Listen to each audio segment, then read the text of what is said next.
আমি ধন্যবাদ জানাই আজকের সংসদ নেতা মাননীয় প্রধানমন্ত্রী জনাব তারেক রহমানকে। তিনি সরাসরি নির্দেশনা দিয়েছিলেন প্রধানমন্ত্রীর মেয়াদ 10 বছরের বেশি হতে পারবে না।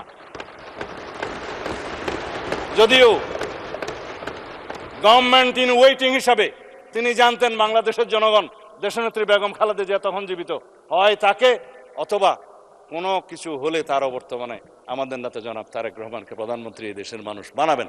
জেনে শুনেও তিনি বলেছেন নো, 10 বছরের বেশি কোনো প্রধানমন্ত্রীর মেয়াদ হতে পারবে না, যত মেয়াদেই হোক যতবারই হোক সংবিধান সংশোধন করেন।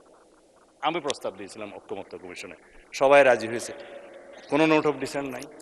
কেননা আমরা চাই না ব্যক্তিতান্ত্রিক স্বৈরতান্ত্রিকতা, দলতান্ত্রিক স্বৈরতান্ত্রিকতা, এখন আয়কতান্ত্রিক রাষ্ট্র ব্যবস্থা বা একদলীয় রাষ্ট্র ব্যবস্থার এবং পার্লামেন্টারি স্বৈরাচারের কোনোদিন আর উৎপাত না হোক, উৎপত্তি না হোক, এখানেই শেষ।